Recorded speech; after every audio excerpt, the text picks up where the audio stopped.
Hijitos míos, por quienes vuelvo a sufrir dolores de parto, hasta que Cristo sea formado en vosotros. Quisiera estar con vosotros ahora mismo y cambiar de tono, pues estoy perplejo en cuanto a vosotros. Señor, te damos gracias por tus bendiciones. Te rogamos, Señor, que puedas estar en medio de nosotros, puedas dirigir este tiempo y podamos, Señor, entender, comprender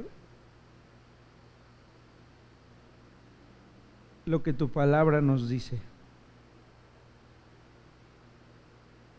Toma este tiempo, Señor, porque te lo pedimos en el nombre de nuestro Señor Jesucristo. Amén.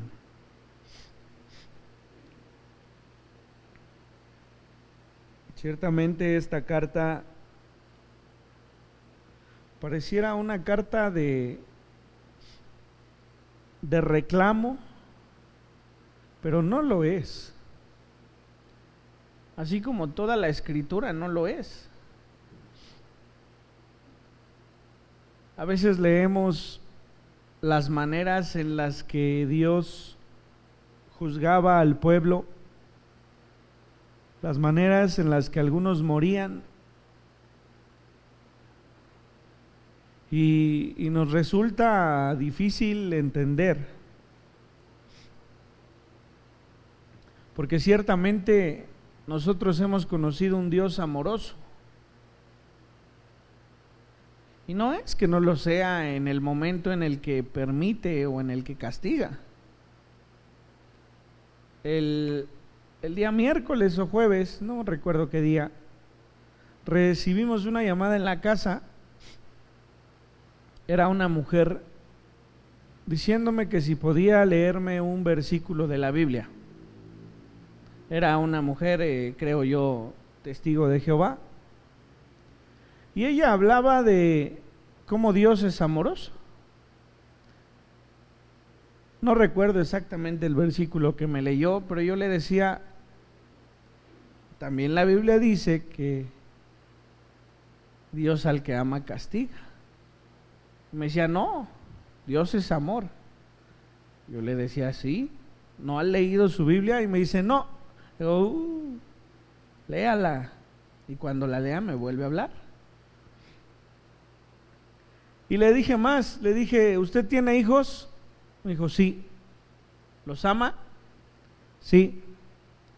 ¿Y qué hace cuando hacen una travesura? ¿No los castiga? Ya no me dijo nada, ¿no?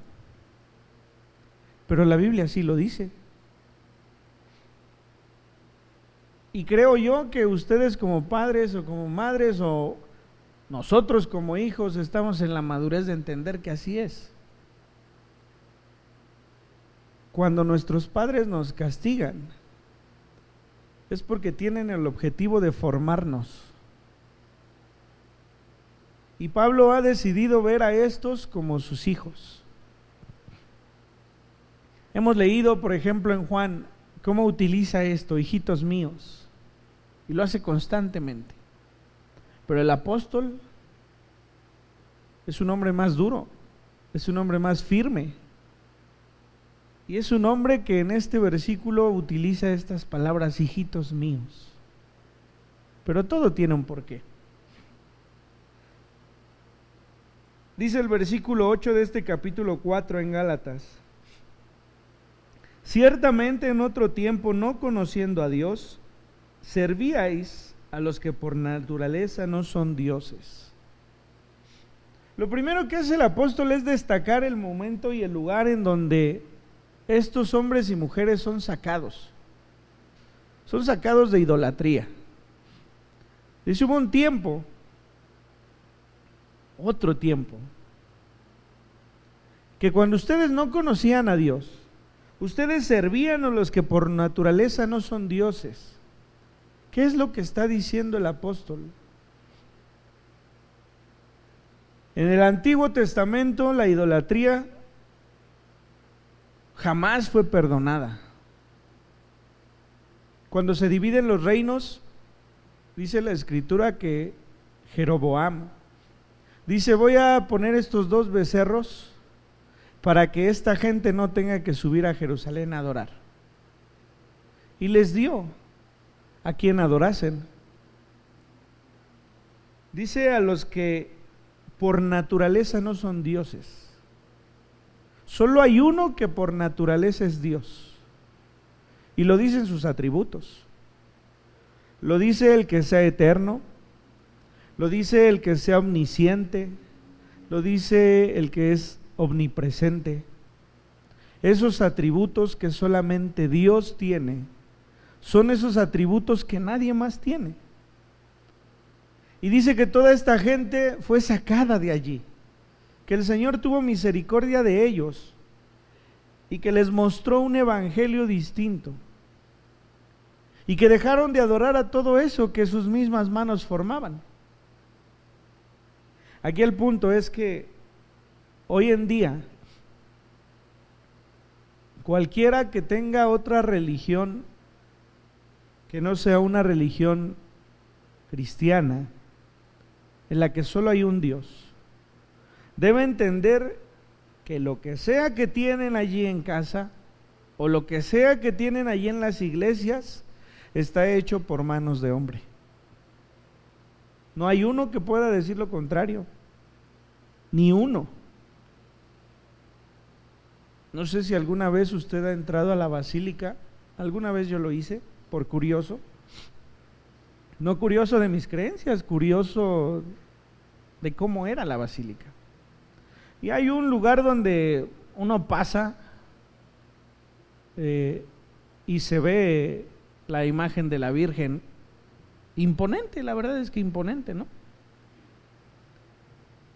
Pero hasta eso fue hecho por manos de hombre.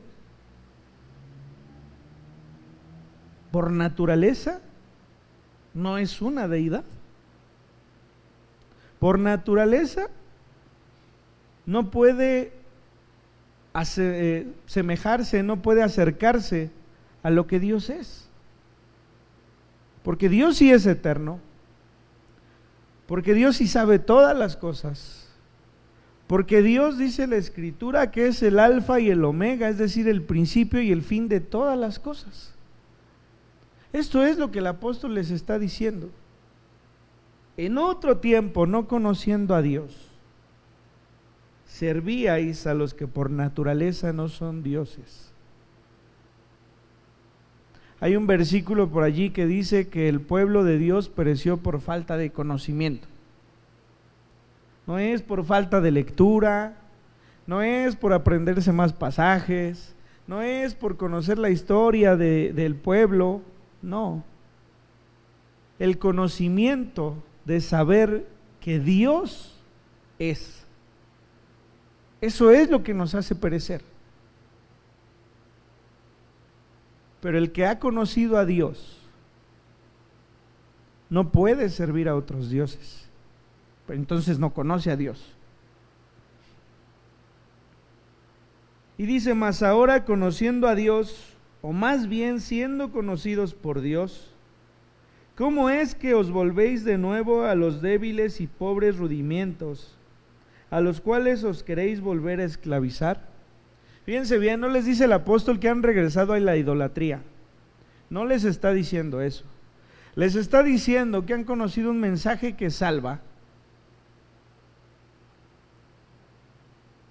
que Dios los ha alejado de esa idolatría, pero que ellos, aún conociendo ya esa experiencia con Dios, han decidido volver a lo débil, a lo que es pobre en formación para salvar.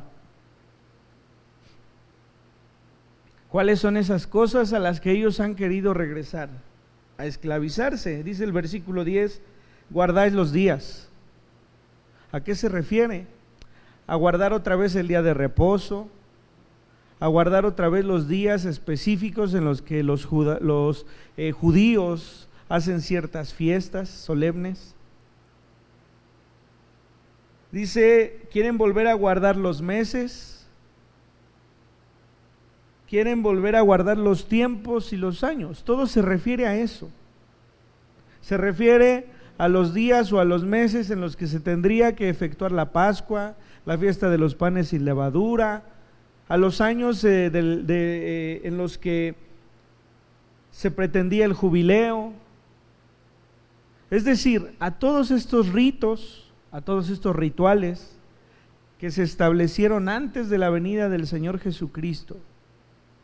Esto es a lo que el apóstol les está diciendo que quieren regresar. Esto es lo que el apóstol guardaba con mucho celo. Hemos leído muchas veces ahí en Filipenses que dice que el apóstol se mostraba como uno que quizá pudiese alcanzar salvación. Dice, porque no hay uno más judío que yo, no hay uno que cele más en el judaísmo, no hay uno que guarde más los mandamientos de Dios.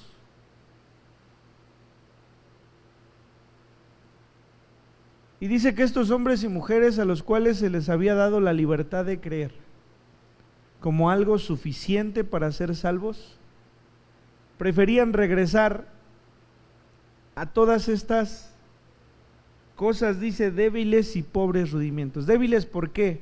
Porque eran insuficientes para alcanzar el conocimiento de Dios. Si nosotros nos comportamos bien, bien hacemos. Pero si creemos que con eso es suficiente para alcanzar salvación, mal estamos. ¿Qué pasa cuando a alguien le ayudamos o hacemos algo bueno? Siempre nos dice, ay, te vas a ir al cielo. Yo diría, pues sí, pero no por eso. No es así. Ese tipo de cosas son débiles, dice aquí la Escritura. Son pobres. No son suficientes para que alcancemos esa salvación. Y dice más el apóstol en el versículo 11, me temo de vosotros que haya trabajado en vano. Si nosotros recordamos los primeros capítulos en el libro de los Hechos, en donde se relata el primer viaje misionero de Pablo, y si, como decía en un principio de estudiar esta carta, entendemos que esta carta se escribió en ese tiempo, y si no lo es así, fue después, pero la condición era la misma.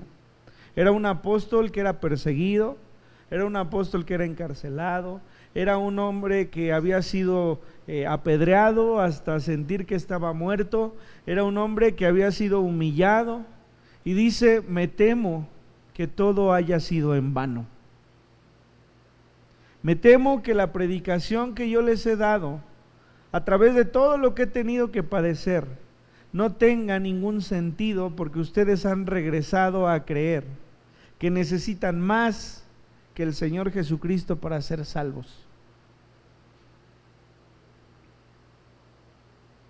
Dice el versículo 12, os ruego, hermanos, que os hagáis como yo, porque yo también me hice como vosotros. Fíjense lo profundo. El apóstol quiere hacerles ver que él mismo, que era judío, que era de la tribu de Benjamín, que era fariseo de fariseos, que había sido enseñado a los pies de Gamaliel, que tenía toda educación en el judaísmo, que trataba de cubrir la ley en todo lo que ésta decía. Dice también, lo he tenido por basura, lo hemos leído. Y dice, lo he dejado atrás para hacerme como ustedes, es decir, para hacerme un gentil más, para hacerme una persona que depende de Dios y no de sí misma. Ahora ustedes tienen que hacerse como yo me hice. Es decir, ahora ustedes están en una posición de querer seguir el judaísmo. Ya no querrían ser como yo era antes en el judaísmo, tienen que ser como soy ahora, entendiendo que el evangelio de Dios viene del creer. Os ruego, hermanos, dice que os hagáis como yo, es decir, que abandonen todas las buenas obras que hubiesen podido hacer, porque eso es insuficiente para alcanzar el conocimiento de Dios. Déjenlo. Yo lo tuve que dejar porque entendí que no era suficiente para alcanzar una comunión con Dios. No vayan ustedes allá. Ahora tienen ustedes que hacerse como yo. Ahora tienen ustedes que dejar todas estas acciones que ustedes hacen porque no van a alcanzar el conocimiento de Dios, como yo no lo alcancé. Ningún agravio me habéis hecho, dice este hombre, pues vosotros sabéis que a causa de una enfermedad del cuerpo os anuncié el evangelio al principio. Y no me despreciasteis ni desechasteis por la prueba que tenía en mi cuerpo, antes bien me recibisteis como a un ángel de Dios, como a Cristo Jesús. Algo debe dejar claro el apóstol aquí, y es, yo no les estoy escribiendo esto porque estemos ustedes y yo peleados, Ustedes no me hicieron nada como para que yo les escriba lo que les estoy escribiendo. ¿Dónde pues está esa satisfacción que experimentabais? Porque os doy testimonio de que si hubieseis podido, os hubierais sacado vuestros propios ojos para dármelos. A ver, aquí ahora sí que como un comercial. Muchos dicen que el apóstol Pablo, después del encuentro con el Señor Jesucristo, jamás pudo recobrar su vista como la tenía. Y dicen que esto es una muestra de ello. Al hablar de los ojos y decir cualquiera de ustedes hubiese sacado sus ojos para dármelos a mí, muchos comentaristas dicen que es a causa de esto. Otros dicen que es a causa de una enfermedad llamada malaria, lo que evitaba que el apóstol hubiese, por ejemplo, permanecido en Perge y predicado. Y dice que por eso en Perge no predicó, si leemos otra vez el primer viaje lo encontramos, y que subió a donde estaba Antioquía, esto por las temperaturas y por las condiciones climatológicas que le permitían estar allí de una manera distinta. A ciencia cierta no se sabe cuál es la enfermedad de la que habla. Y esta expresión de que dice, doy testimonio de que si ustedes hubiesen podido, os hubierais sacado vuestros propios ojos para dármelos, es una expresión que se utilizaba para decir que cualquiera, como si yo dijera por cualquiera de ustedes, yo haría lo que fuese para que ustedes estuviesen bien. Es decir, no es una expresión literal, es una expresión que el apóstol da, haciendo ver que en verdad él sabía que toda esta gente en ese viaje que hizo visitándoles hubieran hecho cualquier cosa para ayudarle. Y entonces dice en un principio, ningún agravio me habéis hecho. Es decir, yo no tengo nada malo contra ustedes para estarles escribiendo de esta forma. No es por ello que yo les escribo de esta forma. Yo lo único que tengo en mi pensamiento es la manera en la que ustedes me cuidaban, en la que ustedes me procuraban, en la que ustedes, aunque yo estaba enfermo en ese momento, venían y me ayudaban. Eso es lo que yo tengo presente. Yo no les escribo por estar molesto con ustedes o porque hayan hecho algo contra mí. Yo no tengo nada que decirles respecto de ello, al contrario. Él está agradecido por la manera en la que ellos le habían tratado, y esto es lo que más le está resultando difícil al apóstol entender. Imagínese que usted tiene un buen amigo, un amigo de toda la vida, el cual se han procurado uno y otro. Si usted está enfermo, está enferma, ese amigo ha venido y siempre ha estado presente. Seguramente en su mente hay alguien así. Seguramente ustedes tienen a esa persona que si ustedes le supieran mal, irían y harían hasta lo que pudiesen para poder ayudarle. Y que de un día para otro ese amigo lo crea su enemigo, sin saber. Eso sería muy difícil de entender. Es lo que el apóstol tiene en este momento.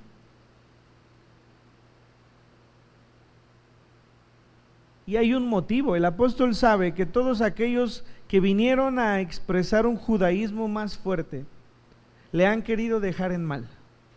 Han querido mostrar que es necesario que judaicen, que muestren las acciones que ellos mismos tenían en un tiempo, pero hay un solo fin, y ese único fin es de ellos apropiarse de esas nuevas iglesias que el apóstol ha levantado.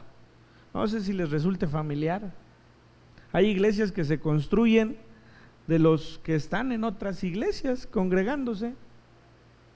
Hay iglesias que predican o que muestran una doctrina diferente, una enseñanza distinta, pero que su único objetivo es llenarse. Hay iglesias que se dedican a hacer eventos en los que, lejos de reafirmar la fe de las personas que van, las confunden con el único fin de agregarlas a su propio rebaño. No se sorprenda de que estemos vacíos. A veces es muy sencillo llenar los lugares. A veces hay que hacer conciertos cada 8 días. A veces hay que mostrar actividades lúdicas cada 8 días. A veces hay que comer con la gente cada 8 días. Pero eso no es suficiente. Lo primordial siempre es enseñar conforme a lo que la palabra dice. Ahora fíjense aún más.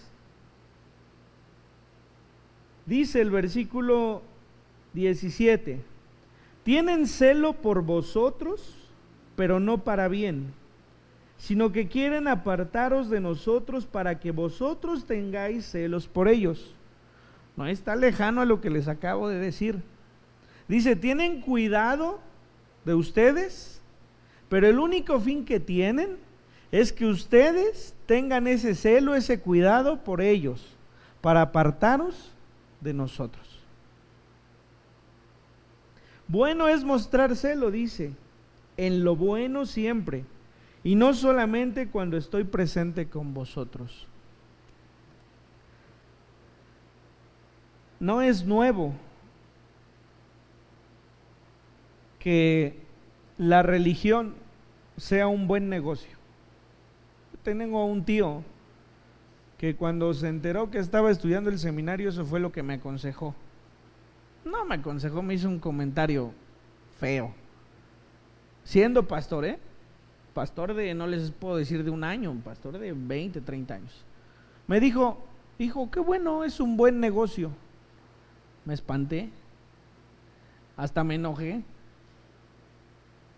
porque uno no está acostumbrado a eso. El Evangelio de Dios no es un buen negocio económico si se maneja como debe ser. Porque en el Evangelio de Dios, en el que yo leo aquí, las personas se preocupaban por los pobres, por los enfermos. Las personas que yo leo acá eran hombres que daban su vida para que los suyos, los que tenían allí, pudiesen comprender la palabra del Señor. Para muchos es un buen negocio. Y eso se nota en el crecimiento espiritual. Difícilmente una iglesia que es considerada un buen negocio tiene participantes que conozcan a profundidad lo que la palabra del Señor dice. ¿Es un buen negocio predicar de la prosperidad? Seguramente. ¿Es un buen negocio predicar que Dios castiga? No sé qué prefiere escuchar usted, pero el apóstol les está diciendo con claridad: ellos tienen cuidado y una enseñanza y un celo de ustedes para que ustedes se aparten de nosotros para ir con ellos.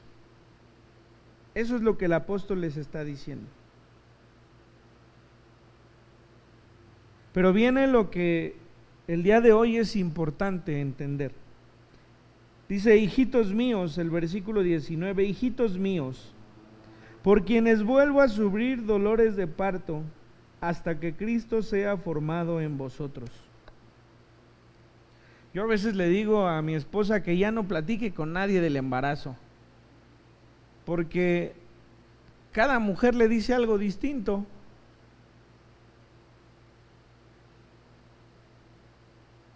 Y creo yo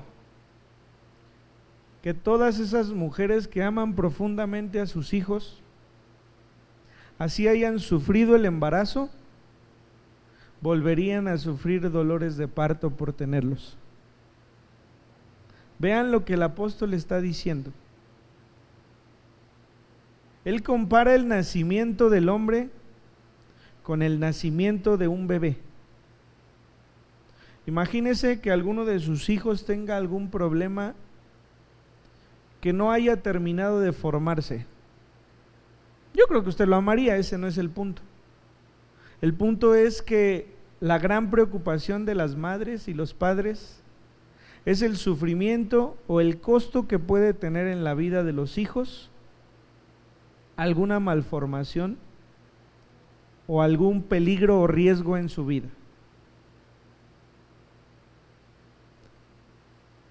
Y seguramente si usted tuviese la oportunidad de decir, me aviento los otros 9 meses con tal de que mi hijo nazca y termine de formarse, aseguro que lo harían, por el dolor que este bebé puede tener a lo largo de su vida.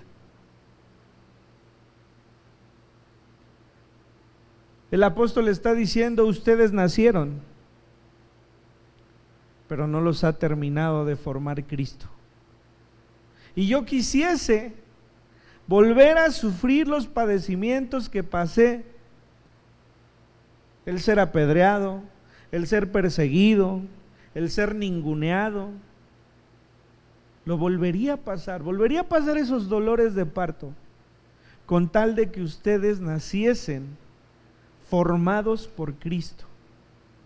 Eso es lo que este versículo dice.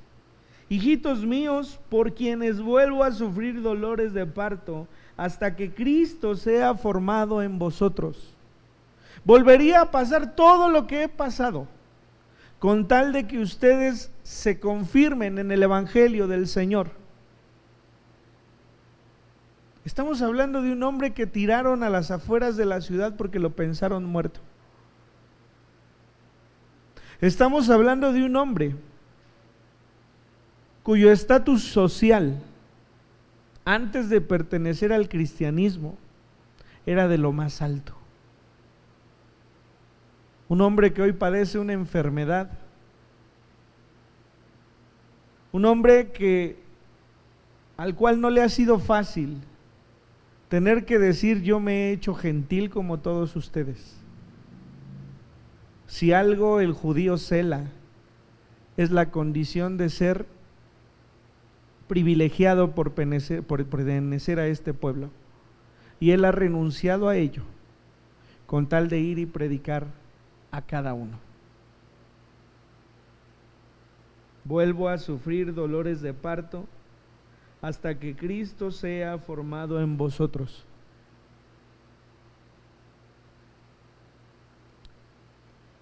Uno de esos días que yo les contaba que estaba en el sillón disfrutando del COVID, les contaba que un día abrí los ojos y vi ahí a mi mamá.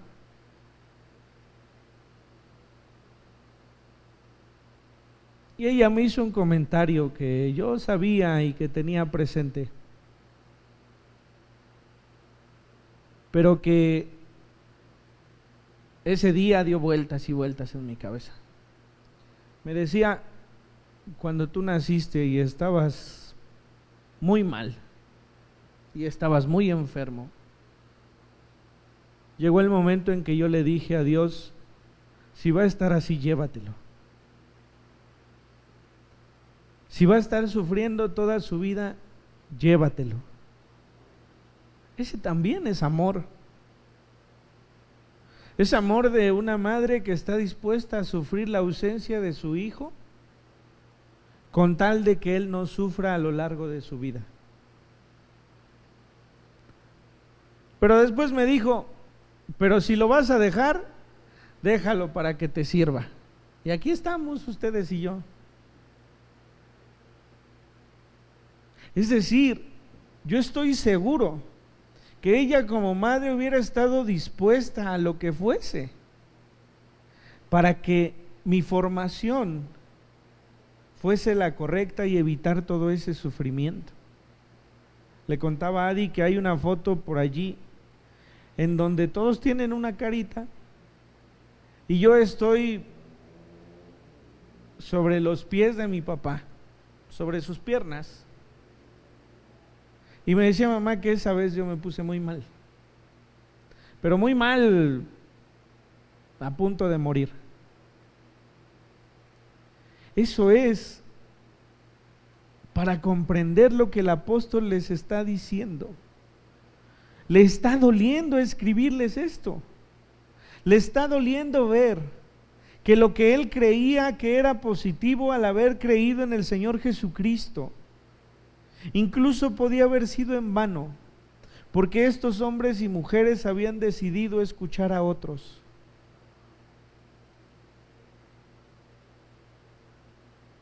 Quisiera estar con vosotros, dice el versículo 20, ahora mismo, y cambiar de tono, pues estoy perplejo en cuanto a vosotros. Ya no sé qué más decirles. Les he hablado de lo que dice la Escritura. Les he hablado del por qué este mensaje yo les he dado. Les he comentado que me fue dado por el mismo Señor Jesús, que no me lo enseñó ningún hombre. Les he hablado con el amor profundo que tengo por cada uno de ustedes. Estoy perplejo. Ya no sé qué más decirles.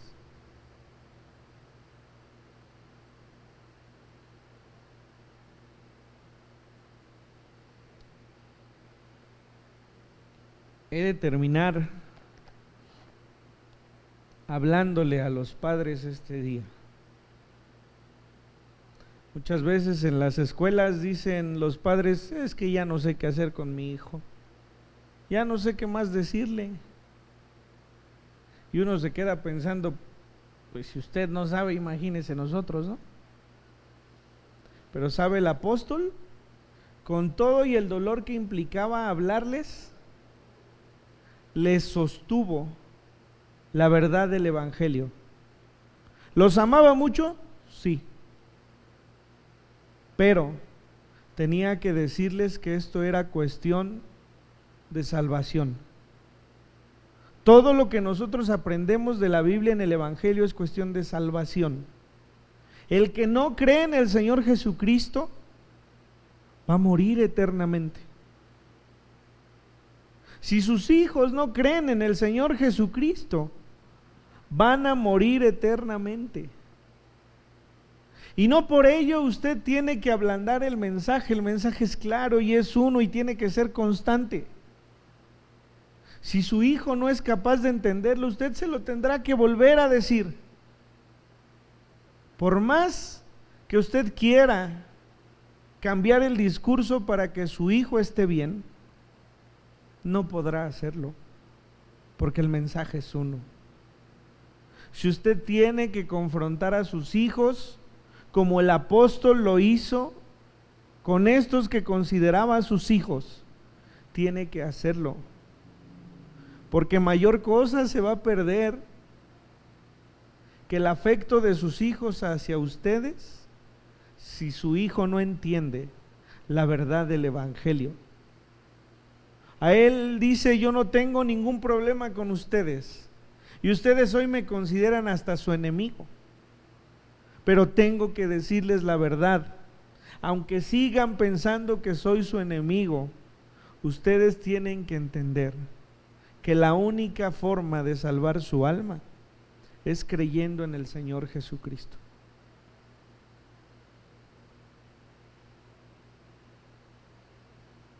Es menester para que nuestros padres formen hijos de Dios. La semana anterior también se los decía. Es bueno que les enseñen y que les muestren que estudiar es bueno para ellos, ¿sí? Es bueno que sus hijos aprendan a comportarse, ¿sí? Pero lo que más debe preocuparnos es que nuestros hijos entiendan que hay salvación y que hay condenación. Si usted ama a sus hijos, tiene que castigarlos cuando sea necesario. Porque Dios, como le decía esta mujer al teléfono, al que ama castiga. Decía Adi, un ejemplo de alguien a quien Dios haya castigado en la Biblia, y Melania le decía a David. David, cuando pecó, dice la Escritura que perdió a 4 de sus hijos. Él mismo puso la medida, ¿no? Él dijo, pues que pague 4 veces aquel que se ha llevado la oveja de este hombre. Cuando el profeta le dijo, ese hombre eres tú, 4 hijos perdió. Uno de ellos hasta le arrebató el reino. ¿Es un castigo? Sí. El propósito, formarlo y confirmarlo en fe. El primer hijo que murió, dice la Biblia que David se levantó y comió, y que los que le rodeaban se sorprendieron porque dijeron, ¿por qué ahora comes si ahora ha muerto? Y el rey respondió mientras el niño vivía, yo podía orar y clamar, ahora que él está muerto, ya no puedo hacer nada. David había sido formado en el castigo por lo que él había hecho. ¿Demostraba el amor de Dios? Sí. ¿Cuál fue la situación después de esto con David? Que Dios le permitió que nunca se apartara uno de los suyos del reinado, y que de su descendencia el Señor Jesucristo naciese y fuera la buena nueva para cada uno de nosotros. Esto es lo que tendríamos que considerar esta mañana. ¿Aman a sus hijos? Vean la forma de estorbarles para que ellos puedan reconocer algún día lo necesario que es el Señor Jesucristo comandando sus vidas. Vamos a orar. Señor, te damos gracias. Tu palabra solo puede mostrarnos tu misericordia. Solo puede mostrarnos cuánto nos has amado. Perdónanos, Señor, si es que te hemos fallado. Perdónanos si no te has agradado de algo que hemos hecho. Tú eres bondadoso, tú eres misericordioso, y tu voluntad perfecta para nuestras vidas, Señor, cuando se manifiesta, es agradable. Te rogamos, Señor, que cada uno de nosotros pueda amarte profundamente, que podamos asimismo amar a los nuestros, y podamos reconocer, Señor, que tú nos has tomado y nos has traído, Señor, como aquel pastor, Señor, que trae a la oveja, que la levanta, que con amor y paciencia, Señor, la cuida,